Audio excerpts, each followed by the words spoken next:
Baik, Assalamualaikum warahmatullahi wabarakatuh.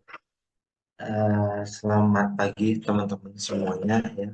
Perkenalkan ini sebelumnya saya mohon maaf yang kemarin hukum pajak hari Selasa saya tidak bisa memberikan perkuliahan. Nah, untuk hari ini saya sudah berkomunikasi dengan Mas Arul dan mungkin Desti dan Destia juga Desi dan Desti juga sudah mengetahui bahwa materi pemeriksaan audit pajak di hari Jumat ini itu membahas terkait dengan produk hukum produk hukum dari hasil pemeriksaan. Nah, dalam hal ini saya juga terkait dengan hukum pajak pas ya membahas tentang adanya ketentuan umum perpajakan. Jadi alangkah baiknya mungkin nanti akan saya jadikan satu digabung dalam perkuliahan hari ini. Nah, setelah ini saya berencana akan memberikan tugas ya sama adik-adik semua, tapi terkait dengan tugas hukum pajak. Nanti akan saya infokan lebih lanjut melalui Mas Arul, Pak Arul. Oke, sebelumnya saya mau tanya, kenapa yang hari ini hadirnya 20? Atau memang kelasnya bertambah atau gimana Mas Nasrul, Pak Nasrullah? Ada 18 ditambah kita berdua jadi 20. Oh, alah. Ya, ya, ya, ya. Kemarin, saya nggak. Jadi, karena ditambah kita berdua jadi 20 ya, berarti ada 18 orang ya. Oke, saya mulai dulu ya, terkait dengan hukum pajak. Mungkin ada teman-teman yang mau bertanya dulu. Oke, sudah muncul slide di tempat Anda semua? Sudah, Pak. Oke, sudah ya. Bismillahirrahmanirrahim. Di hukum pajak ini saya akan memberikan kuliah terkait dengan kitab ketentuan umum perpajakan. Nah, dalam hal ini ya hukum pajak kan mempelajari terkait dengan aturan. Nah, tentunya di perkuliahan hukum pajak pun juga harus mempelajari terkait dengan undang-undang perpajakan. Nah, hal yang pertama yang dipelajari adalah terkait dengan ketentuan umum perpajakan dan tata cara perpajakan. Nah, dari KUP ini, ya ini teman-teman sebagai dasar ya dalam hal ini harus dikuasai oleh teman-teman semuanya. Nah, makanya nanti rencananya tugas untuk hukum pajak nanti akan saya konversi menjadi pertemuan ya. Satu pertemuan, ya nanti pokoknya teman-teman merangkum undang-undang KUP. Nah, jadi dirangkum undang-undang, tapi nanti teknisnya akan saya infokan ke Mas Nasrullah, ke Pak Nasrul lebih lanjut. Nah, di KUP ini saya tidak akan menjabarkan semuanya. Maka dari itu, fungsi dari tugas hukum pajak untuk merangkum KUP adalah agar teman-teman bisa mempelajari secara utuh ya KUP. Jadi kalau saya hanya inti-intinya saja gitu. Jadi nanti teman-teman bisa, saya pengen melihat nih teman-teman, apakah teman-teman sudah menguasai dan mengerti dan memahami ya terkait dengan materi hukum pajak. Nah, dari KUP ini yang pertama yang kita pelajari ya, pengertian umum lah ya, pengertian umum terkait dengan perpajakan. Nah, itu semua nanti ada. Di sini saya akan meringkas, namun nanti pada saat merangkum silakan teman-teman bisa mempelajari dan membaca satu persatu, gitu ya. Terus ada NPWP dan pengukuhan pengusaha kena pajak. Terus ada surat pemberitahuan atau yang kita sebut terkait dengan SPT. Terus ada surat ketetapan pajak. Nah, di sini juga surat ketetapan pajak ada surat tagihan juga ya, surat tagihan termasuk. Nah, dalam hal ini kalau kita berbicara di audit pajak, nah, surat ketetapan pajak ini sebagai produk hukumnya. Nah, jadi begitu teman-teman. Jadi masih ada kesamaan lah. Maka dari itu dalam pertemuan hari ini saya gabungkan. Lalu ada pembukuan dan pencatatan, lalu ada teknis keberatan dan banding. Nah, saya untuk di hukum pajak ini, oke, saya akan masukkan keberatan dan banding, meskipun kalau di audit pajak tahun sebelumnya, semester yang lalu, Saya masukkan nih terkait dengan upaya hukum di luar pemeriksaan pajak. Nah, itu ada keberatan dan banding. Nah, namun dari KUP ini akan saya bahas sedikit kulit-kulitnya aja. Nanti untuk di pemeriksaan pajak, nah nanti kita berbicara masalah teknisnya begitu. Nah, kalau sekarang kita berbicara masalah aturannya, begitu teman-teman. Oke, pengertian umum ya. Sebenarnya teman-teman semuanya bisa baca ya terkait dengan pengertian-pengertian umum di lingkup perpajakan ya. Ya, kalau pasti teman-teman udah tahu ya, pajak adalah kontribusi wajib ya kepada negara yang terutang oleh orang pribadi atau badan yang bersifat memaksa. Nah, ini udah jadi nomor satu. Yang nomor pertama ya, jadi memang pajak itu sifatnya memaksa dan sifatnya wajib. Nah, yang kedua, wajib pajak adalah orang pribadi atau badan. Nah, jadi itu ya teman-teman, seperti apa yang di pertemuan lalu saya bahas, wajib pajak itu hanya ada dua jenis, yaitu orang pribadi atau badan ya. Yang istilah intinya meliputi pembayar pajak, pemotongan pajak, dan pemungut pajak yang mempunyai hak dan kewajiban perpajakan. Jadi ketika kita berbicara masalah wajib pajak, artinya mereka sudah mendapatkan hak dan kewajiban di dalam aturan perpajakan ya. Jadi sesuai dengan ketentuan perundang-undang perpajakan yang berlaku. Jadi kalau misalkan yang tidak berlaku ya nggak bisa ya. Oke, yang ketiga badan ya, kita berbicara masalah wajib pajak badan. Nah, wajib pajak badan adalah sekumpulan orang dan atau modal yang merupakan kesatuan baik yang melakukan usaha maupun yang tidak melakukan usaha yang meliputi satu perseroan terbatas, perseroan komanditer ya, CV, perseroan lainnya, badan usaha milik negara ya, BUMN atau badan usaha milik daerah, terus juga ada firma, kongsi, koperasi dan lain-lain. Jadi pada intinya begini teman-teman, jika kita berbicara di hukum bisnis, wajib pajak badan itu akan dibicarakan secara gamblang ya, ada firma, ada PT segala macam. Tapi kalau untuk dipajak ya udah selagi dia bukan orang pribadi yang intinya berbicara masalah perkumpulan, nah itu kita sebut sebagai wajib pajak badan. Nah, tidak hanya sekumpulan juga sih dalam arti gini. Misalkan ada saya secara pribadi mau buat usaha sekarang kan bisa ya jadi kita bikin perseroan itu hanya satu nama nah itu boleh sekarang diperbolehkan saya mau membuat perusahaan pribadi nah secara dari hukum bisnis ya atau hukum keperdataan memang sama-sama menjadi satu kesatuan ya. Tapi kalau kita berbicara di dunia perpajakan, itu nanti akan dibedakan. Nah, meskipun saya membangun atau membuat perusahaan pribadi seperti itu. Nah, nanti misalkan namanya perseroan, sorry, misalnya perusahaan dagang, aji segala macam. Nah, itu boleh istilahnya kalau di perpajakan kita akan hak dan kewajiban dipisahkan begitu dari saya. Meskipun memang statusnya perusahaan tersebut adalah perusahaan pribadi tanpa ada sekumpulan orangnya.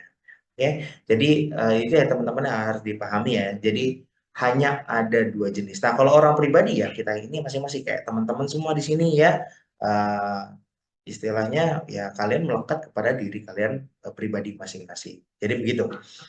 Oke. Nah, pengusaha. Oke, pengusaha adalah orang pribadi atau badan. Oke. Nah, di sini ya saya tadi omongan yang saya sebelumnya adalah jadi orang pribadi pun juga bisa dijadikan sebagai pengusaha ya. Contoh misalkan saya orang pribadi ya tanpa harus membuat suatu apa namanya perusahaan pribadi segala macam dan mengatasnamakan diri saya boleh itu juga nggak ada masalah.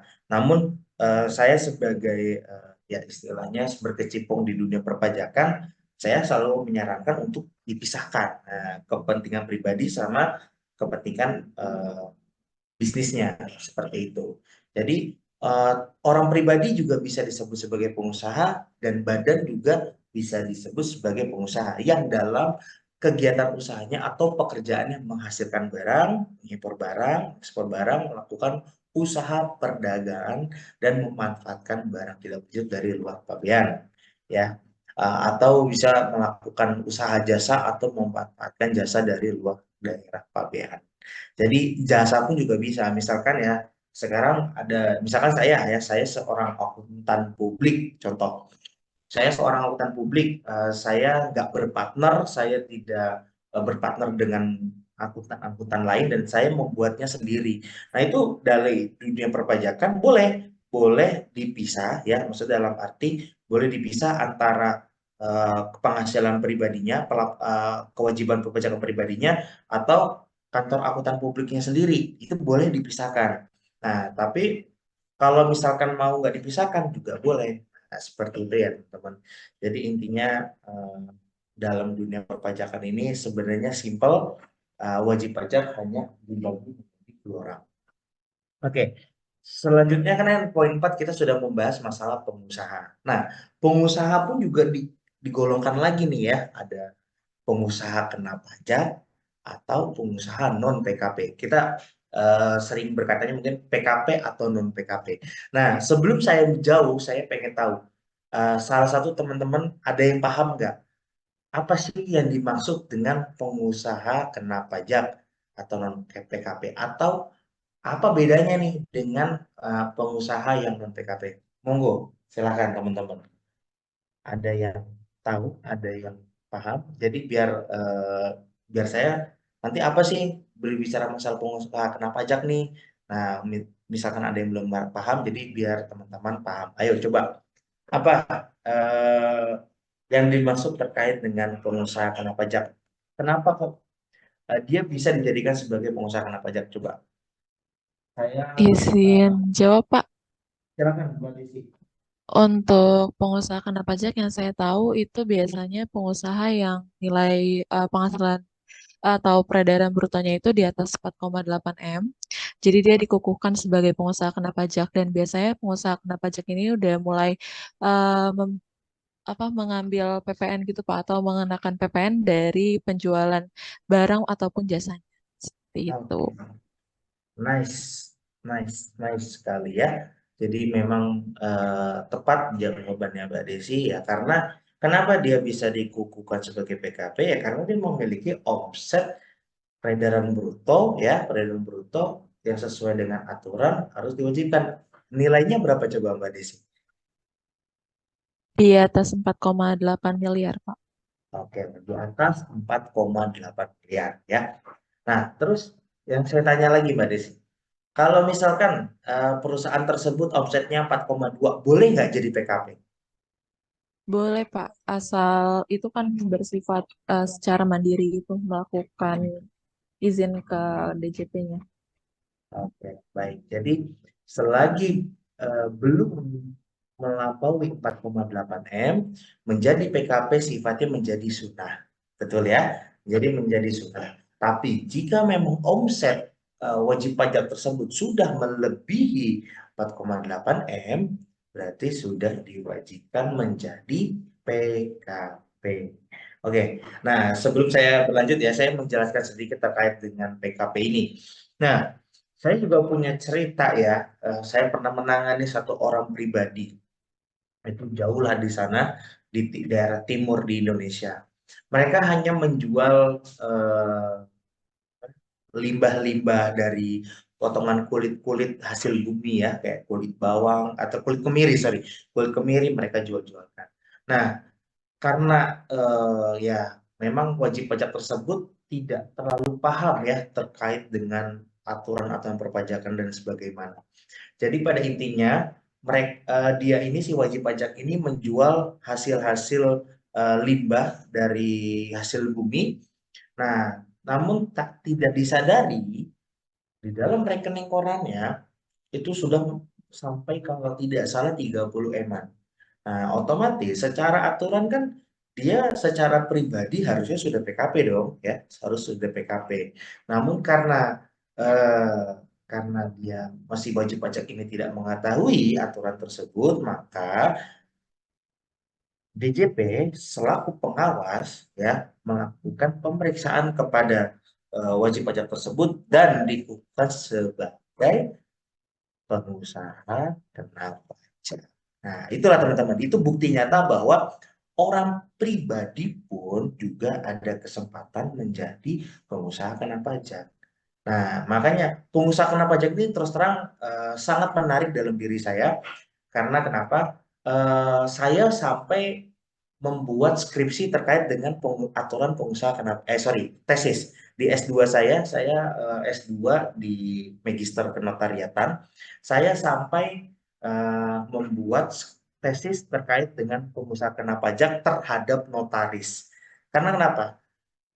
Di sini menurut saya tuh kayak ada sedikit kesinambungan ya antara undang-undang notaris dengan undang-undang perpajakan, yang dimana undang-undang notaris apa namanya, di situ menyatakan bahwa notaris adalah merupakan pejabat umum, ya pejabat umum. Tapi ketika berbicara masalah di undang-undang perpajakan, dan di sini wajib pajak dibagi menjadi dua, ada orang pribadi ataupun badan. Nah, notaris, notabene rata-rata mereka ini backgroundnya adalah pengusaha pribadi. Jadi tanpa membuat adanya persekumpulan seperti KAP ya. Mungkin kalau KAP masih agak banyak yang berpartner, tapi kalau untuk notaris ini biasanya mereka benar-benar secara pribadi dirinya sendiri. Nah, dalam tesis saya ya saya banyak dicecar sama dosen ya, mana mau notaris untuk menjadi PKP, kita repot-repot amat, kita kan nggak ngerti apa-apa, masa harus di apa namanya lapor PPN segala macam. Nah, itu adalah suatu aturan yang ya mau nggak mau kita harus ikuti ya kan, dalam arti ya notaris pun juga sangat banyak sekali ya, dan saya juga kan mengambil data juga ya di mana Direktorat Jenderal Pajak. Saya waktu itu ngambil data ke mereka bahwa ternyata setelah saya ambil data tersebut sudah ada notaris sekitar 10 ya di Indonesia ini yang sudah menjadi PKP. Nah, artinya maka dari situ setelah saya sidang tesis, nah dosen-dosen saya kan rata-rata notaris kan. Mereka langsung pada berpikir, waduh, nanti kalau saya kena PKP gimana nih? Ya, sedangkan mereka itu omsetnya sudah melebihi 4,8 M. Nah, secara aturan perpajakan memang sudah wajib menjadi PKP. Nah, gitu ya teman-teman. Ini buat yang teman-teman mau fight terkait dengan skripsi, bisa tuh diambil aturan tersebut ya. Bisa tuh bisa menjadi bahan pertimbangan judul. Karena dan terus setelah itu ya saya singkat cerita, dosen-dosen yang menguji saya malah konsultasi sama saya, kok bisa notaris ini apa namanya harus jadi PKP, gimana nih caranya biar nggak bisa jadi PKP?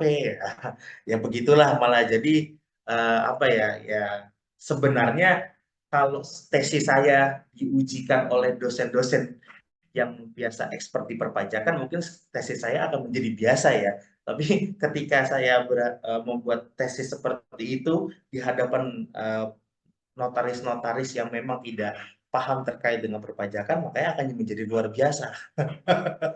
Jadi begitu ya teman-teman.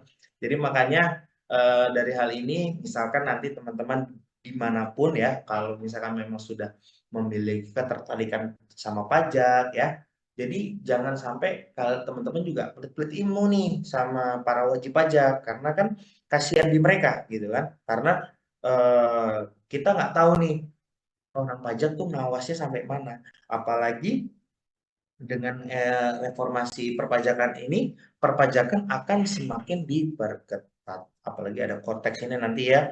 Jadi infonya juga lebih lebih ketat lagi. Maka dari itu ya teman-teman. Oke, setelah itu, setelah pengusaha kena pajak ya, jadi ada lagi yang paling penting dari perpajakan, yaitu adalah NPWP ya. Nomor pokok wajib pajak ini sebagai nomor NPWP yang dijadikan sebagai identitas wajib pajak dalam melaksanakan hak dan kewajiban perpajakannya. Nah, waktu itu kalau nggak salah ada pertanyaan ya, misalkan kalau misalkan sekarang ini kan eranya ada pemadanan NIK, betul ya?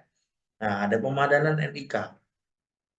Nah, terus gimana Pak? Identitasnya apa saya tetap harus membuat NPWP? Lalu gimana NIK? Nah, saat ini, sementara ini ya, ini kan karena masih apa ya, masih ngambang-ngambang lah. Jadi pada intinya antara NPWP ini tetap ngelink dengan data-data yang ada di Disdukcapil. Tetap ngelink nih antara NPWP, antara Kementerian Keuangan ya dengan Disdukcapil ini masih ngelink ya dalam hal ini. Nah, terkait dengan hak kewajiban perpajakan ya antara wajib pajak yang punya NPWP sama yang tidak punya NPWP pasti memiliki latar belakang hak dan kewajiban yang berbeda ya. Contoh, misalkan Mbak Desi ya saat ini kan misalkan magang di satu tempat. Nah, Mbak Desi kan memiliki NIK, memiliki KTP, ya kan? Nah, dalam melakukan perpajakan di perusahaan tempat magang Mbak Desi kan melaporkan pajak nih, ya kan? Nah, terus eh, si perusahaan tersebut pasti akan menerbitkan bupot dong, ya, bupot atas penghasilan magang si Mbak Desi. Nah, tapi di sini akan ada pembeda ya antara yang punya NPWP dengan yang tidak memiliki NPWP. Nah, artinya si Mbak Desi ini yang hanya statusnya tidak memiliki NPWP, namun pajaknya itu sudah berkewajiban tetap dipotong ya oleh si perusahaan, tetap dipotong nih penghasilan yang Mbak Desi. Namun terkait dengan laporan perpajakannya. Nah, ini belum berkewajiban. Nah, jadi situ ya. Jadi hanya ada pembedanya masalah hak dan kewajiban. Nah, nanti kita nggak tahu nih di Kortex itu seperti apa nantinya. Apakah memang para wajib pajak yang hanya memiliki NIK itu sudah otomatis harus lapor pajak gitu. Karena kan di dalam perpajakan ini masih ada kategori wajib pajak aktif dan wajib pajak non efektif. Nah, ketika kita berbicara wajib pajak non efektif, yaitu kayak seperti, yaitu contohnya ya, misalkan kayak Mbak Desi, mereka sudah menerima penghasilan, tapi memang belum membuat NPWP. Nah, itu masih termasuk dari wajib pajak non efektif gitu. Jadi ketika mau membuat NPWP ya jadi aktif seperti itu. Dan saya juga mau sharing sama teman-teman ya, ketika saya eh, berkecimpung di perpajakan ini, yang saya lihat ketika wajib pajak yang masih non efektif, artinya belum memiliki NPWP, itu saya merasakan sendiri ya bahwa secara pengawasan masih jauh dari orang pajak. Nah, jadi seperti itu. Jadi ketika masih belum memiliki NPWP, agak susah ya untuk orang pajak itu melakukan pengawasan. Tapi beda dengan wajib pajak yang sudah memiliki NPWP. Contoh, saya sering dapat keluhan seperti ini. Kadang kan kita nggak tahu ya, kita sebagai manusia udahlah bikin aja NPWP lah karena kebutuhan bank lah atau kita mau beli motor lah atau mau apa udah harus ada NPWP. Oke, jadi NPWP itu sebagai syarat administrasi aja gitu. Yang terpenting saya bisa bikin rekening, yang penting saya bisa bikin motor. Nah, dampaknya dari bikin NPWP, nah banyak tuh yang keluhkan ke saya, Pak kok saya dapat surat sih Pak, saya kok harus lapor PPHOP ya segala macam. Nah, itulah teman-teman. Itu yang teman-teman harus hati-hati ya untuk saat ini ya. Saya nggak berbicara nanti ya. Tapi untuk saat ini ya, jadi teman-teman jika memang tidak ada hal yang memang terlalu penting atau urgent untuk membuat NPWP, ya lebih baik jangan. Karena ketika memang status teman-teman sudah memiliki NPWP, nah itu nanti akan ada suatu pengawasan dari KPP domisili teman-teman semua. Jadi begitu ya teman-teman ya. Jadi jangan sampai biar keren, apalagi cuman bikin PWP gara-gara aku pengen keren. Wah, jangan ya. Ya, jangan. Nanti akan membahayakan teman-teman. Jadi sebenarnya nggak membahayakan sih, cuman ya pasti karena kan saya sering ditelepon ya sama klien-klien yang di mana, Pak ini gimana Pak, saya kok dapat surat gimana? Pasti kan shock gitu ya, karena kan takut. Apalagi ketika udah dapat surat, ya berarti ayo kamu harus lapor. Ya udah telat. Nah, mau nggak mau kan STP-nya tertagihkan. Nah, yang dirugikan siapa? Masyarakat. Jadi seperti itu ya teman-teman. Jadi jangan sampai kita itu oke saya mengabdi negara ya silakan kalau Anda memang seperti itu ya. Tapi menurut saya kalau misalkan kalian belum urgent-urgent banget lebih baik jangan ya. Jadi sudah sebenarnya dengan proses pemadanan ini antara NIK dan NPWP memang sudah cukup menjadi ketat ya. Artinya ini sih kayak lebih ke perusahaan ya. Perusahaan memberikan penghasilan itu harus harus secara jelas, nggak boleh asal-asal orang. Karena kan di sebelum tahun 2024, sebelum ada masa-masanya TER itu, kita bisa ngelaporin orang, misalkan si Abdul gitu kan, 000 aja dengan secara bebas, dan artinya di situ ada potensi penyelewengan. Nah, jadi ya sebenarnya udah segini aja udah repot gitu ya teman-teman ya. Oke, masa pajak ya. Jadi masa pajak mungkin kalau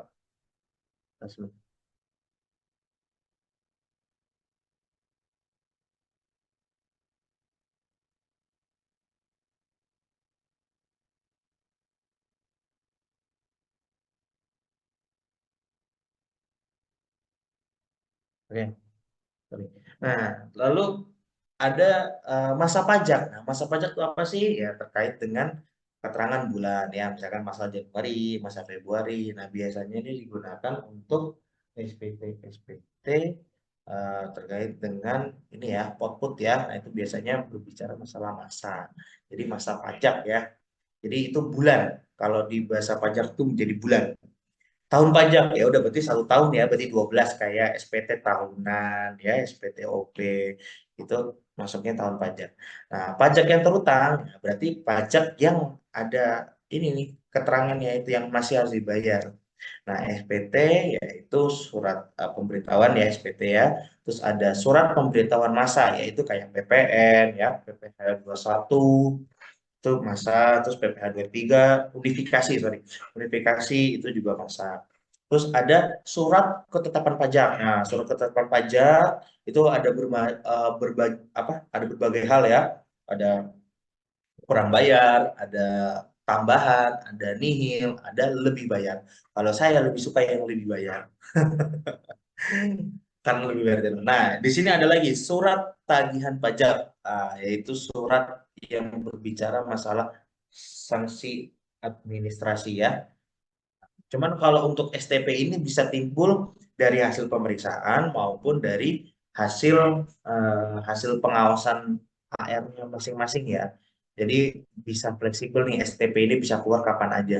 Kredit pajak, kredit pajak itu untuk pajak komersial adalah yang dibayar sendiri oleh wajib pajak ditambah dengan pokok pajak terutang ya. Itu kayak kredit pajak itu sebenarnya sih ya kalau di laporan tahunan itu menjadi pengurang ya.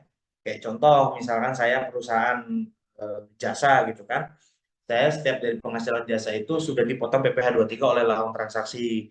Nah, potongannya tersebut bisa menjadi kredit pajak saya di tahunan nanti. Jadi pengurang lah, pengurang pajaknya. Jadi seperti itu ya, kredit pajak intinya.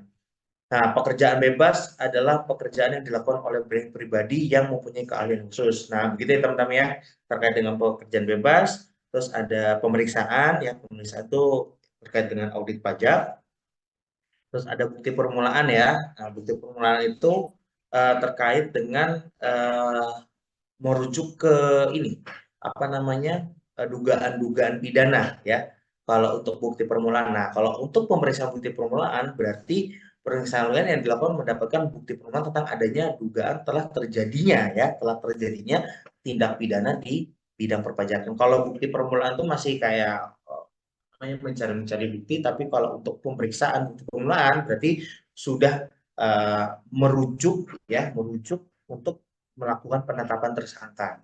Nah, kedua pembukuan ya, pembukuan adalah suatu proses pencatatan yang dilakukan secara teratur untuk mengumpulkan data-data informasi keuangan yang meliputi harta, kewajiban modal, penghasilan dan biaya, serta jumlah harga perolehan dan penyerahan barang atau jasa ya. Jadi kalau pencatatan itu nggak cuma kita mencatat terkait dengan adanya pendapatan sama biaya, tapi kewajiban juga seperti hutang ya. Kalau teman-teman akuntansi semua pasti udah paham ya.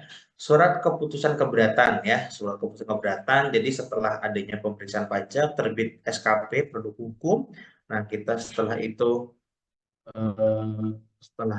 kita melakukan ini ya, upaya keberatan. Nah, itu baru ada surat ketetapan keberatan.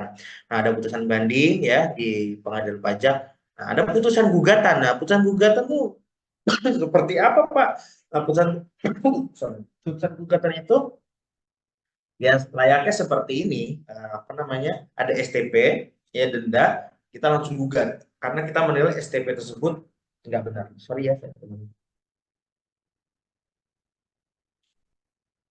Nah, putusan terus setelah gugatan itu ada peninjauan kembali. Nah, itu nanti ke Mahkamah Agung.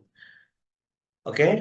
Eh, nah, ini ya NPWP ya. Yang pertama kita kan membahas NPWP dan pengusaha kena pajak. Nah, di sini di pasal 2 ayat 1 KUP ya, semua wajib pajak yang telah memenuhi persyaratan subjektif dan objektif sesuai dengan ketentuan peraturan perundangan perpajakan, sistem self assessment wajib mendaftarkan diri pada kantor Direktorat Jenderal Pajak untuk dicatat sebagai wajib pajak dan sekaligus untuk mendapatkan nomor pokok wajib pajak. Nah, ya, saya untuk mencari apa namanya kasih gambaran ya terkait dengan tugas. Misalkan contoh ya, ini contoh di pasal 2 ayat 1 KUP ini kan menerangkan terkait dengan adanya subjek si wajib pajak yang sudah memenuhi syarat subjek dan objektif. Nah, nanti teman-teman harus telaah lagi nih. Nah, subjek dan objek ini tuh terkait dengan apa, ya kan? Apa sih subjek wajib pajak atau objek wajib pajak yang sudah bisa teman-teman lihat di Kementerian Keuangan ya atau di lain-lainnya lah peraturan Dirjen Pajak. Nah, nanti jadi teman-teman itu tidak hanya merangkum KUP-nya saja, tapi hubungan-hubungan aturan-aturan tersebut tuh seperti apa gitu lah ya. Contoh kayak gini kan, wajib pajak yang telah memenuhi persyaratan subjektif dan objektif. Nah, subjektif objektifnya nih apa nih ya yang harus dijadikan sebagai kewajiban kita untuk menjadi wajib pajak. Nah, itu nanti dicari di Kementerian Keuangan, apa peraturan Menteri Keuangan atau peraturan Dirjen Pajak itu macam-macam ya. Nanti kurang lebih gambaran tugasnya seperti itu ya. Terus ada pengusaha kena pajak ya. Pengusaha kena pajak, setiap wajib pajak sebagai pengusaha yang dikenai wajib berdasarkan Undang-Undang Pajak Pertama Daerah dan perubahannya wajib melaporkan usahanya pada kantor Dirjen Pajak wilayah meliputi tempat tinggal atau tempat kedudukan pengusaha dan tempat kegiatan usaha yang dilakukan untuk dikukuhkan sebagai pengusaha kena pajak. Nah, di sini kan juga sama nih ya. Pengusaha kena pajak, misalkan di pasal 2 ayat 2 kan mengatur terkait dengan pengusaha kena pajak. Nah, runtutannya gimana nih? Teknisnya gimana nih? Nah, itu nanti teman-teman cari juga ya. Nah, ini terus juga ada NPWP dan NIK ya. Jadi aturannya udah ada nih pasal 2 ayat 1A ya. Pasal 2 ayat 1A dan 10 KUP ya, nomor pokok wajib pajak pribadi yang merupakan penduduk Indonesia menggunakan nomor induk kependudukan. Nah, ini terkait dengan pemandanan, boleh nanti teman-teman ini apa namanya? Jabarkan. Mengukuhkan NPWP dan dan PKP secara jabatan. Oke, di sini agak sedikit menarik ya terkait dengan pengukuhan NPWP dan PKP secara jabatan. Nah, dalam hal ini seperti ini teman-teman. Misalkan dari awal kan saya udah ngomong ya, kalau misalkan tidak penting-penting amat, tidak perlu membuat NPWP ya. Itu omongan saya di awal.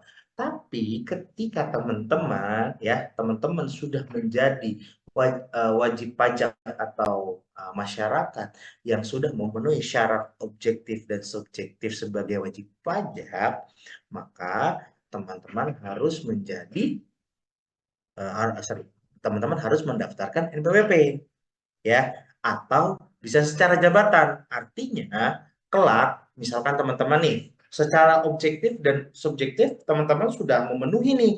Namun teman-teman tidak mau membuat NPWP. Nah, nanti akan ada tindakan secara lanjut nih sama orang pajak. Nah, cuman kalau saya sih melihat orang pajak belum sampai ke situnya, masih jarang ya. Jadi orang pajak ini rata-rata pengawasannya sebatas ketika sudah punya NPWP, mereka diawasi. Nah, ketika belum ini, misalkan kayak kita ini ya, misalnya belum punya NPWP, biasanya belum terlalu diawasinya seperti itu ya teman-teman. Tapi kalau secara aturan orang pajak berhak ya melakukan pengukuhan NPWP secara jabatan. Nah, begitu ya. Jadi disclaimer-nya seperti itu. Jadi meskipun saya mengajukan untuk tidak membuat NPWP jika nggak penting-penting amat atau ya istilahnya belum terlalu perlu lah ya.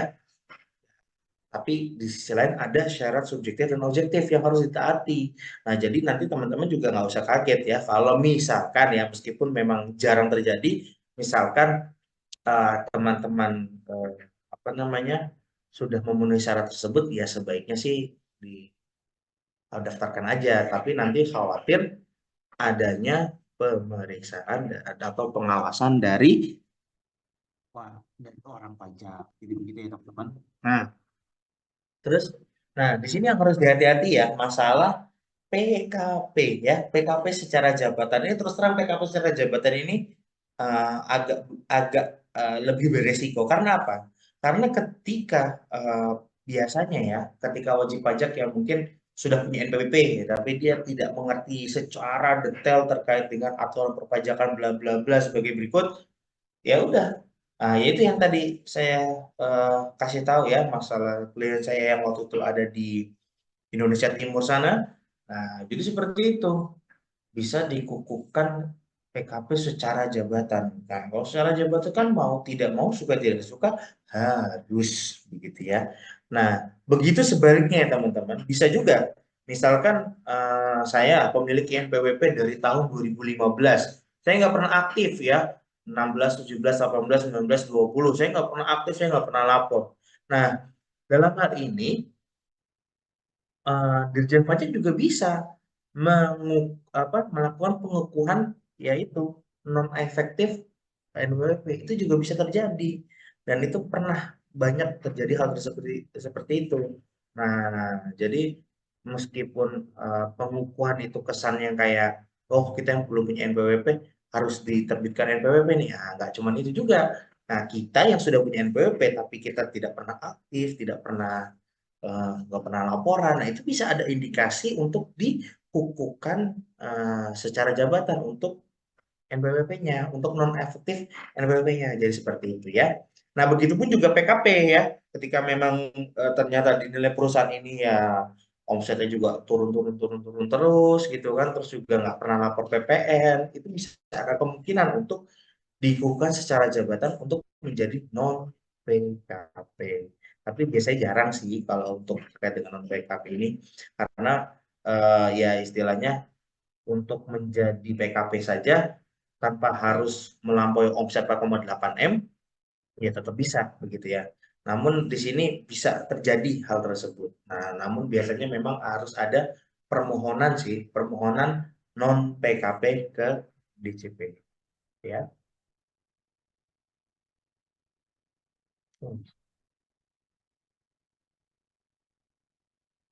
Nah, ini ada pengawasan NPWP ya. Pengawasan NPWP apa bisa dilakukan di Dirjen Pajak. Jadi bisa tidak secara jabatan maupun. Nah, ini pencabutan PKP ya, pencabutan PKP ya ini fungsinya apa sih, Pak Bu? Misalkan perusahaan sudah mulai inilah, sudah mulai runtuh gitu ya. Jadi daripada mereka repot-repot ya untuk laporan PPN segala macam yang sebenarnya mereka sudah tidak memiliki omset, ya lebih baik dicabut saja PKP ini. Karena telat hari sedikit nih, celing, ya kan? Denda deh 500.000. Lumayan, ya kan 500.000 juga ditabung-tabung bisa jadi motor ya 3 tahun, 4 tahun ya kan? Lebih baik jadiin ke motor, betul ya? Nah, ini SPT ya. Nah, SPT itu apa sih teman-teman udah jago lah. SPT itu dibagi dua ya, masa dan tahunan. Nah, masa itu ya biasanya ada PPh Potut ya, terus PPN. Iya, seperti ini. Nah, terus untuk tahunan ada PPh Badan, ada PPh orang pribadi. Nah, fungsi SPT apa sih ya? Fungsi SPT itu bagi wajib pajak pembayaran atau proses pajak yang telah dilaksanakan sendiri ya, self assessment, penghasilan yang merupakan objek dan atau bukan objek pajak. Jadi di fungsi SPT itu juga dalam hal ini kita ya sebenarnya hak kita ya untuk mengkategorikan nih ya kan mana penghasilan yang merupakan objek pajak, mana penghasilan yang bukan objek pajak. Contoh, saya kasih contoh. Misalkan saya memiliki CV ya, memiliki CV. Nah, ketika saya kan hanya memiliki CV satu ya.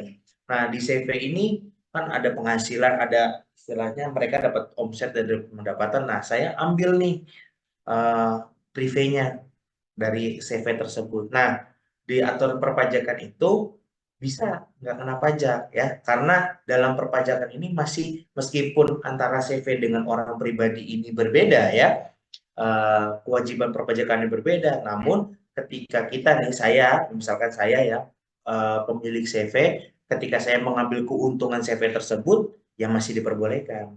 Nah, dalam hal ini di aturan perpajakan pun masih memikirkan terkait dengan aturan yang ada di hukum perdata. Jadi begitu ya teman-teman. Padahal kalau di hukum perdata kan seperti ini ya, antara CV dengan orang pribadi itu memiliki harta istilahnya masih bisa dicampur lah hartanya. Tapi ketika sudah menjadi PT antara orang pribadi, ya katakanlah pemegang saham lah ya, pemegang saham dengan PT, hartanya itu nggak bisa dicampur. Nah, di perpajakan ini meskipun kewajiban perpajakannya berbeda, namun dalam hal ini kita misalkan memiliki CV, kita bisa nih ngambil penghasilan dari apa? Ngambil prive dari CV, nah tapi di SPTOP kita bisa nggak kena pajak, tanpa kena pajak.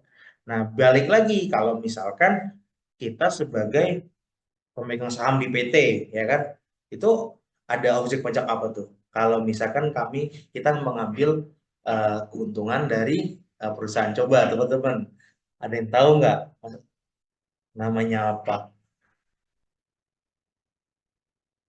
Coba, saya sebagai pemegang saham, saya mau ngambil keuntungan nih, keuntungan dari si perusahaan tersebut, itu namanya apa? Dividen ya, Mas. Pak. Dividen, Pak. Oke, benar. Nah, kan kalau dividen kan ada objek pajaknya kan? Nah, disitulah perbedaannya. Jadi eh, dari SPT ini ya istilahnya fasilitas kita nih, kita bisa memilah nih mana yang bukan objek pajak, mana yang menjadi objek pajak. Nah, terus di dalam SPT pun juga kita bisa eh, ngelaporin nih harta kita, ya kan? Harta kita berapa segala macam, uang tunai. Nah, itu bisa dilaporkan di SPT. Nah, tapi kalau misalkan teman-teman mau ngumpetin, ya silakan. Nanti teman-teman tahu akibatnya ya. Hati-hati kalau mau mau ngumpet-ngumpetin masalah harta pun juga kita harus berhati-hati. Jangan yang diumpetin harta berupa rumah. Karena apa? Karena ketika kita misalkan beli rumah, itu kan udah ada transaksi pajaknya. Yang ada hamsyong kita ya. Jangan. Jadi kalau mau ngumpetin itu misalkan kayak uang yang ada di bantal itu nggak apa-apa teman-teman mau ngumpetin ya. Kayak sepeda itu ya udahlah, Brompton ya udah nggak usah dilaporin, nggak apa-apa. Meskipun secara aturan harus dilaporin ya. Terus masa pajak orang pribadi atau badan. Nah, jadi maupun badan maupun orang pribadi juga tetap harus melakukan laporan SPT ya. Terus bagi pengusaha kena pajak ya, bagi PKP nih, ya yang paling seneng adalah mengkreditkan pajaknya ya. Jadi ini salah satu manfaat ya, hak kita sebenarnya ya. Meskipun ada aturan PPN seperti yang sangat apa ya, sangat rumit ya, semakin tinggi ya, semakin bukan rumit sih, semakin membebankan ya. Tapi dari hal tersebut ya kita juga bisa mendapatkan keuntungan ya. Misalkan saya PKP, saya mau belanja ke Informa ya, belanja furniture segala macam. Selagi itu masih dalam ranah eh, apa barang modal atau terkait dengan penunjang usaha, ya kan masih bisa dikreditkan. Nah, akhirnya kan kita bisa membeli barang lebih murah. Nah, itu kan ada keuntungannya ya, meskipun memang em, ya istilahnya yang dirugikan adalah masyarakat biasa nih ya, yang dia beli apa-apa harus ada PPN. Gitu. Kalau saya sih, menurut saya ya, terkait dengan PPN ini lebih baik harusnya semua wajib pajak ini dikenakan PKP, dikenakan PPN harusnya. Nah, jadinya supaya apa ya, lebih menjunjung tinggi keadilan gitu. Kalau saya sih, tapi kan kita apa namanya, pendapat orang beda-beda ya. Kalau saya sih lebih baik seperti itu. Jadi biar lebih adil lah semuanya dikenakan PPN. Nah, fungsi SPT ya adalah benar dalam perhitungan ya, intinya sih seperti itu, nanti teman-teman bisa baca sendiri. Nah, batas waktu pelaporan SPT ya ini harus dihati-hatikan. Nah, ini misalkan di pasal 3 ayat 3 KUP ya, di sini untuk batas penyampaian surat pemberitahuan SPT untuk masa paling lama 20 hari setelah akhir masa pajak ya. Terus yang untuk SPT tahunan orang pribadi 3 bulan setelah akhir tahun pajak. Terus wajib pajak 4 bulan setelah akhir tahun pajak. Nah, ini kan masalah batas pelaporannya. Nah, terkait dengan pembayarannya, kan ada setiap pelaporan SPT kan nggak cuma lapor doang kan, kita ada pembayaran. Nah, inilah nyambung ke PMK 242 garing PMK titik 03 garing 2014 ya.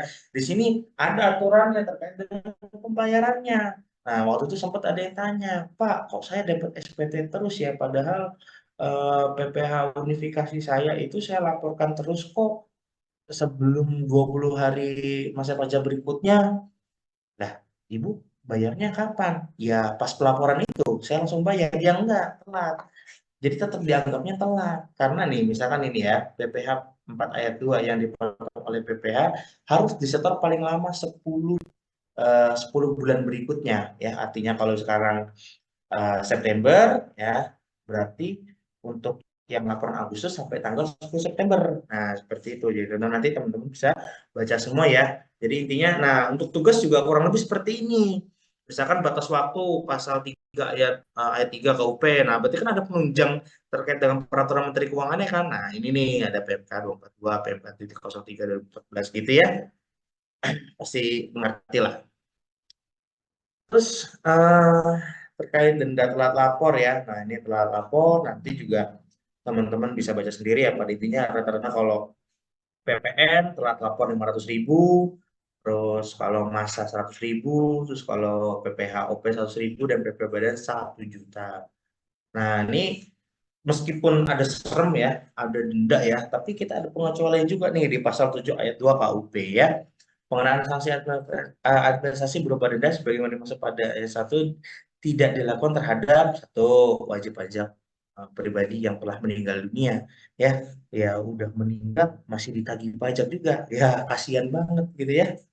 Padahal padahal sifatnya pajak adalah iuran yang memaksa, bukan hutang gitu. Jadi nggak bisa dianggap sebagai hutang. Ya kasihan banget udah meninggal masa masih ditagih gitu. Kedua, wajib pajak orang pribadi yang sudah tidak melakukan kegiatan usaha atau pekerjaan bebas. Terus yang ketiga, wajib pajak orang pribadi yang berstatus sebagai warga negara asing. Terus yang keempat, BUT yang tidak melakukan kegiatan lagi di Indonesia. Ya kan pasti kan harusnya nggak usah kena denda lagi dong.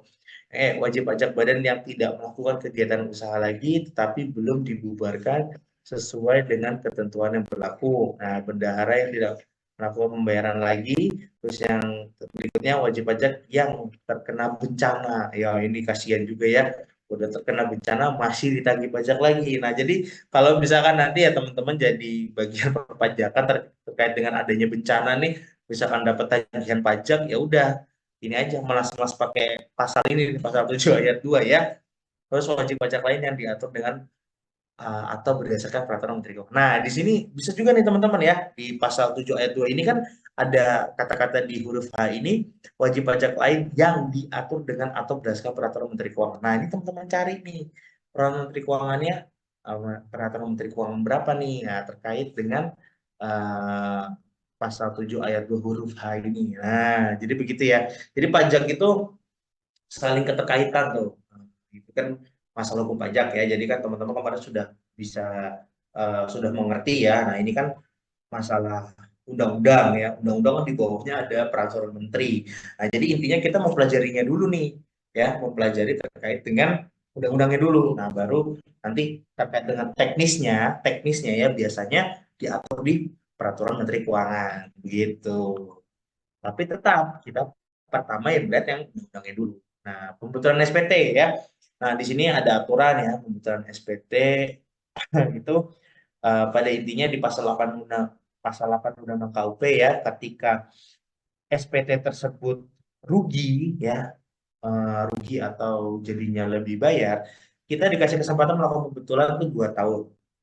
Tapi ketika memang itu kurang bayar, itu kasih 5 tahun. Adil nggak teman-teman? Enggak ya, bagi saya nggak adil ini.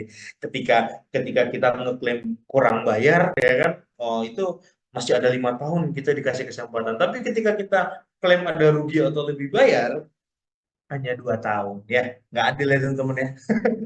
Harusnya mah sama-sama tuh antara rugi atau kurang bayar ya. Jadi sama-sama 5 tahun. Cuman sampai saat ini yang masih jadi kendala. Jadi kasihan gitu kayak saya banyak beberapa wajib pajak gitu kan. Karena dengan aturan ini nih, aturan terkait dengan pembatasannya eh, rugi atau lebih bayar yang hanya 2 tahun, akhirnya banyak pajak lebih bayar yang akhirnya menjadi sia-sia karena kita sebagai wajib pajak nggak bisa ini mengklaim gitu. Ya contohnya kayak ada lah beberapa klien saya juga yang terkait dengan adanya kompensasi. Nah kompensasi tersebut muncul karena adanya pembatalan faktur. Nah, oke, kan kita kan menjual jasa, faktur dibatalin. Nah otomatis kan yang tadinya menjadi pajak keluaran akhirnya dibatalkan dong. Nah akhirnya pajaknya kan jadi lebih bayar nih. Nah karena si wajib pajak ini tidak mengetahui tentang sistem perpajakan yang taunya hanya ada luar aja paling 5 tahun kok, ya udah nanti aja pembetulannya, syong ya ternyata baru ngeh di tahun 2000 misalkan ya ini kan kejadian 2018 baru ngeh di tahun 2022 ya udah hilanglah kompensasi itu ya. Jadi ini harus hati-hati juga ya. Nah kalau dibilang adil kagak adil menurut saya. Oke, surat ketetapan pajak ya. Surat ketetapan pajak kurang bayar ini diatur di pasal 12. Sanksi atas surat ketetapan pajak itu atau di pasal 13 ayat 3 ya, ada kenaikan denda juga sebesar 75% ya, terus ada surat tagihan pajak ya, STP. Nah, nanti teman-teman bisa baca sendiri. Terus dikecualikan dari tagihan pajak ya. Nah, ini nanti teman-teman bisa baca sendiri ya. Nah, terus ada surat ketetapan pajak tambahan. Nah, ini sebenarnya terus terang saya belum apa ya belum menemukan case seperti ini karena jarang ya terkait dengan surat ketetapan pajak tambahan ini intinya sih ketika sudah mendapatkan misalkan ya ada suatu wajib pajak ya sudah mendapatkan klaim surat ketetapan pajak nihil lebih bayar atau kurang bayar sudah diperiksa nih. Nah namun dirasa si pajak ini menemukan data-data yang belum apa ya terjamak kali ya belum tersentuh lah. Nah makanya dilakukan pemeriksaan lagi jadi istilahnya kayak pemeriksaan ulang. Tapi saya jarang ketemu, bukan jarang malah saya nggak pernah ketemu sama adanya pemeriksaan tambahan yang menyebabkan adanya surat ketetapan pajak tambahan. Namun kalau secara aturan ya bisa ini terjadi, gitu ya. Bahkan malah kalau misalkan ada yang belum diungkap ya di dalam pemeriksaan itu kita malah nambah denda kenaikan 100%. Wah, serem ya. Malah jadi tambah masalah gitu. Nah, untuk menyikapi terkait dengan surat ketetapan pajak tambahan nih, kalau saya rata-rata ketika memang di situ tidak menemukan win-win solution, biasanya langsung ke bukti permulaan. Nah, begitu ya teman-teman. Jadi alurnya tuh seperti itu ya. Misalkan dari pemeriksaan nih, diusulkannya kemana nih? Ke Buper atau terbitkan SKP. Nah, kalau misalkan diterbitkan SKP nih gimana nih? Misalkan mengganti posisi jabatan lah ya. Misalkan yang pemeriksaan kemarin diganti. Terus menemukan ada kejanggalan di SKP ini. Oh ya bisa nih, nanti kita melakukan pemeriksaan kembali. Nah, nanti teman-teman bisa baca-baca lagi ya. Nah, ini ada surat ketetapan pajak nihil dan itu bisa terjadi juga ada surat ketetapan pajak nihil. Nah, terus ada pengambilan kelebihan ya, jadi restitusi nih. Jadi sini teman-teman terkait dengan lebih bayar itu kan kita ada hak ya untuk mengambil uang kita tuh ya atas SKP LB-nya itu. Nah, di sini terkait dengan proses pemeriksaan, nah itu masuknya ke pengembalian kelebihan pembayaran. Nah, jadi kalau untuk restitusi itu ada dua ya teman-teman, ada yang pengembalian pendahuluan, ada yang pengembalian kelebihan pembayaran pajak melalui restitusi atau dengan cara pemeriksaan biasa. Nah, jadi itu ada dua jenis macam teman-teman. Kalau yang ini yang pemeriksaan biasa, jadi kita ngeklaim ada lebih bayar, tapi kami kita itu melakukan proses pemeriksaannya yang melalui jalan yang biasa. Jadi pemeriksaan biasa, jadi prosesnya lama ya, sampai 12 bulan. Nah, jadi seperti itu teman-teman. Nah, kita ada lagi nih namanya pengembalian pendahuluan. Nah, ini prosesnya lebih cepat ya. Biasanya sih kalau PPN ya, kalau PPN kita ngambil jalannya pengambilan pendahuluan. Nah, cuman resikonya di pengambilan pendahuluan ya nanti kalau misalkan memang nggak diterima nanti sanksinya lebih besar. Nah, itu nanti kalau misalkan mau dimasukkan sebagai tugasnya teman-teman nanti boleh dicari terkait dengan apa sih yang membedakan antara pengambilan pendahuluan dengan pengembalian kelebihan pajak melalui restitusi atau pemeriksaan. Nah, nanti teman-teman bisa lihat. Sebelum masuk ke sini, saya mau ngasih gambaran sedikit lah ya terkait dengan contoh-contoh SKP. Nah, ini saya punya, misalkan ya, nah ini ada surat ketetapan pajak lebih bayar, tapi lebih bayar Maaf, terkait, Bapak. ya, Ini kenapa? share screen-nya masih di PowerPoint. Oh, masih di PowerPoint. Iya, Oh, gitu ya. Nah, coba. Kalau gini kelihatan nggak? iya Pak, sudah. Udah kelihatan? Sudah Oke, Pak. nah ini saya kasih contoh ya. Ada surat ketetapan pajak lebih bayar, tapi di PPh Badan. Nah, di sini ada nilainya ya. Kalau misalkan apa namanya? Kalau di lebih bayar, di sini ada keterangan yang jumlah PPh lebih dibayar. Nah, itu sebesar 2M ya, katakanlah seperti ini. Saya tutupin dan saya juga nggak mungkin kasih ke teman-teman ya, karena ini rahasia ya. Jadi nanti teman-teman bisa gambarannya bisa bisa difoto lah, nggak apa-apa. Tapi kalau saya ngasih datanya, saya nggak akan kasih. Nah, jadi seperti ini ya teman-teman, kurang lebih gambarnya seperti itu. Nanti di setiap ada SKP ini ada lampirannya nih. Nah, lampirannya terkait dengan apa ya, penghasilannya berapa, oh ternyata disetujuinya berapa. Ya, jadi intinya dari SKP ini antara pengajuan LB-nya si wajib pajak dengan pemeriksa itu udah menemukan satunya namanya kesepakatan. Nah, biasanya kalau untuk PPh Badan ini timbul karena misalkan di tahun 2018 ya, di tahun 2000 ini tahun berapa ini? Ini tahun 2021. Misalkan angsuran pajak yang untuk tahun 2021 itu banyak ya, melebihi ya istilahnya katakanlah angsurannya itu tinggi karena di tahun 2020 omset kita lumayan naik. Artinya eh, angsuran PPh 25 jadi tinggi. Nah, namun karena di 2021 mungkin ya karena ada COVID ya ini menurun ya kan. Akhirnya angsuran PPh 25 ini akhirnya menjadi lebih bayar ya karena kan angsuran PPh 25 kan bisa menjadi kredit pajak yang di PPh Badan kan. Nah, disinilah timbulnya akhirnya kita bisa klaim lebih bayar. Nah, karena PPh karena pajak penghasilan PPh dan biasanya ini melalui proses yang biasa. Nah, itu kalau PPN baru ada pengembalian pendahuluan seperti itu. Nah, inilah gambarannya. Untuk SKP LB lebih bayar. Jadi artinya kita dapat duit dari negara ya. Sebenarnya bukan duit dari negara. Sebenarnya ini adalah uang kita yang sudah kita keluarkan ke mereka ya. Yang sudah kita keluarkan tapi ternyata pajak kurang bayar kita itu tidak sesuai. Nah, akhirnya kita dapat cashback. Nah, seperti itu ya. Nah, ini untuk STP. Nah, STP ini terkait dengan adanya sanksi atau denda ya. Denda apa? Nah, ini salah satu contoh STP berdasarkan hasil pemeriksaan. Nah, ini nanti teman-teman pasal 14 ayat 4 ini kalau nggak salah ya, karena tidak menerbitkan faktur ya terkait dengan hasil pemeriksaan ini si wajib pajak ini tidak menerbitkan fakturnya. Nanti bisa ini teman-teman foto lah. Kurang lebih STP itu bentuknya seperti ini, jadi berbicara terkait dengan sanksinya. Nah, ini kan masalah STP. Nah, ada juga SKB KB ya, surat ketetapan pajak nilai. Nah, ini terkait ini sebenarnya antar STP dengan SKB KB ini sama ya.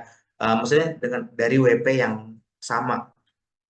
Jadi di SKBKB ya, surat ketetapan pajak kurang bayar ini tetap ada keterangan dendanya. Nah, ini dendanya masih ada nih 70 juta. Tapi sedangkan dia juga dapat STP juga. Nah, itu kenapa tuh, Pak? Nah, Untuk sanksi yang ada di surat ketetapan pajak ini itu sanksi administrasi terkait dengan proses pemeriksaan. Jadi ketika kita diperiksa itu sudah otomatis akan timbul denda nantinya ya, denda administrasi terkait dengan adanya pemeriksaan. Nah, itu nanti sudah muncul nih. Nah, karena ini terkait dengan PPN ya, diklaim adanya PPN yang belum dilaporkan. Nah, ini nyambung nih. Nah, muncullah STP. Jadi udah jatuh ketiban tangga pula ya. Jadi sanksinya double-double begitu. Terus di sini ada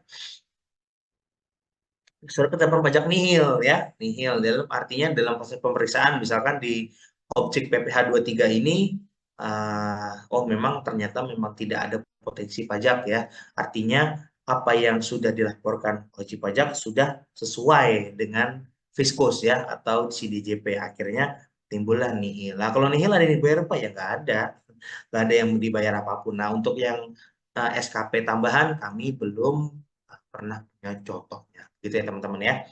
Oke, kita lanjut ke ya.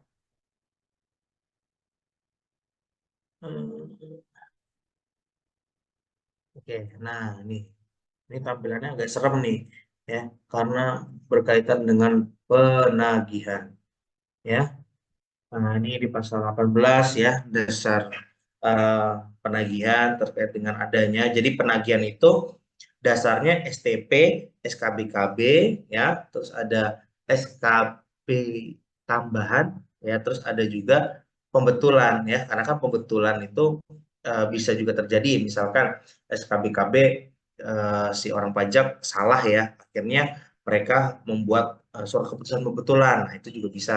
Terus ada surat keputusan keberatan, putusan banding ya. Misalkan kalau keberatan dan banding kalah, ya kan otomatis kan ada sanksinya di dalam tersebut. Nah, terus serta peninjauan kembali. Karena nah kalau untuk putusan banding dengan peninjauan kembali itu istilahnya masih dalam satu kesatuan ya. Nah, kalau di aturan yang sekarang kan ketika kita kalah keberatan, kita kena sanksi 30%. Ketika kita kalah di banding, kita apa namanya? Dendanya jadi 60%, jadi naik tuh 60%. Nah, tapi kalau di peninjauan kembali kita kalah, nah kita masih sama. Jadi tetap 60% seperti di banding gitu ya. Terus ini ada pasal 19 ayat 1 ya, apabila surat ketetapan pajak kurang bayar, ya istilahnya intinya surat ketetapan pajak itu harus dibayar dalam waktu 1 bulan ya. Jadi ini nanti teman-teman baca aja sudah ya. Nah, saya langsung ke sini aja ke timeline penagihan pajak ya. Misalkan utang pajak. Nah, utang pajak itu yang seperti apa, Pak? Nah, utang pajak itu angka-angka yang timbul dari surat ketetapan pajak yang barusan saya kasih lihat. Nah, itu menjadi dasar sebagai klaim utang pajak ya. Terus biasanya di SKP tersebut kan kalau di sini kan jatuh tempo pembayarannya adalah 1 bulan ya. Ini saya perlihatkan kembali nih biar nanti. Nah, oke. Nah, di sini kan terbitnya kan Maret, ya kan? Terbitnya Maret, terus tanggal jatuh temponya itu di 28 April. Jadi dikasih waktu 1 bulan. Nah, begitupun STP. STP juga sama ya, jangka waktunya 1 bulan. Nah, tapi kalau untuk SKBLB nggak ada nih. Kan kita juga nggak bayar ya, jadi tidak ada jatuh temponya. Nah, di sini jatuh temponya 1 bulan nih, kita dikasih kesempatan untuk apa? Untuk membayar utang-utang pajak tersebut. Nah, kalau misalkan dalam 7 hari ya, 7 hari masih Bapak, belum ya, gimana? maaf, share screen-nya masih di itu, Oke, tadi oke, oke. STP. Sorry. Maaf, oke. Nah, ketika sudah masuk jatuh pembayaran, ya, itu dikasih waktu 7 hari nih dari waktu 1 bulan. Nah, nanti kalau telat dari 1 bulan, nah dalam 7 hari ini dari DJP atau Fiskus akan menerbitkan yang namanya surat perintah penagihan ya. Jadi ada SP tuh. Nah, setelah SP nanti masuk ke surat teguran. Nah, setelah 21 hari ya, setelah 21 hari ini akan ada surat paksa. Nah, 2 kali 24 jam nah nanti ada penyitaan ya, penyitaan terus di jangka waktu 14 hari masih belum dibayar juga akan ada lelang ya. Pengumuman lelang kapan, lalu dengan kasih jangka waktu 14 hari, langsunglah lelang. Nah, baru ini ada namanya ketika misalkan dilelang ya, ketika dilelang ternyata harta-hartanya masih belum cukup, barulah adanya pencegahan ya. Jadi di situ dicegah. Jadi dalam arti ya contoh-contoh dicegah itu sebenarnya banyak ya. Jadi dicegah itu bisa dari pas waktu pada saat setelah lelang, bisa juga sebelum adanya penyitaan. Nah, pencegahan tersebut bisa dilakukan apabila satu wajib pajak yang disita tuh nggak ada. Jadi harta-harta wajib pajak itu dianggap ya istilahnya susah lah untuk dideteksi, untuk disita tuh susah. Terus yang kedua mendekati daluarsa. Nah ini penagihan itu kan ada daluarsanya. Nanti kita akan bahas. Terus ada tanda-tanda ya dibubarkan atau perubahan bentuk perusahaan. Terus bisa juga adanya tanda-tanda pilot. Nah, dari hal inilah, jadi pencegahan itu bisa dilakukan pada saat sebelum penyitaan atau pada saat setelah dilakukan lelang. Ternyata dilakukan lelang ini, oh masih kurang nih pajak turutangnya, otomatis adanya pencegahan. Nah, ketika pencegahan masih istilahnya masih belum ada pajak yang belum dibayar, nah itu yang saya sebut seperti giring ya, akhirnya diganti sebagai penyanderaan. Oh. Pasti penjagaan adalah penjara. Nah, kalau misalkan kita berbicara, Pak, apakah memang timelinenya akan saklek seperti ini? Misalkan saya ada utang pajak tuh 1 bulan saya belum melunasi, akhirnya saya diterbitkan surat pajak, apa surat ini apa surat teguran. Terus nanti kalau misalkan surat teguran saya masih belum bayar, saya dikasih surat paksa. Apakah memang timeline seperti ini? Plek tiplek, Pak. Iya, kan ada daluarsa. Jadi dalam hal ini saya juga pernah bertanya seperti itu, Pak, kok surat tegurannya sudah lama sekali ya, sudah 2 bulan setelah adanya SKBKB ya, kenapa nih Pak gitu? Nah itu suka-suka saya. Saya kan kan di dalam aturan kan penagihan pajak itu daluarsa 5 tahun. Selagi masih belum daluarsa ya kami bisa sebebas ini gitu. Nah, ini sebagai timeline ini sebagai dasar penagihannya ya. Jadi dalam arti nggak boleh eh, orang pajak ini mendahului dari timeline tersebut. Nah, misalkan nih utang pajak diterbitkan, belum 1 bulan tahu-tahu ada surat teguran. Nah, itu nggak boleh. Nah, jadi ini sebagai apa ya pacuannya lah, pacuan minimalnya. Jadi seperti itu ya teman-teman. Oke. Oke. Wah, ternyata sudah setengah 12, teman-teman. Ya, nah, di sini langsung saya ke hak mendahului ya, teman-teman ya. Hak mendahului, ya.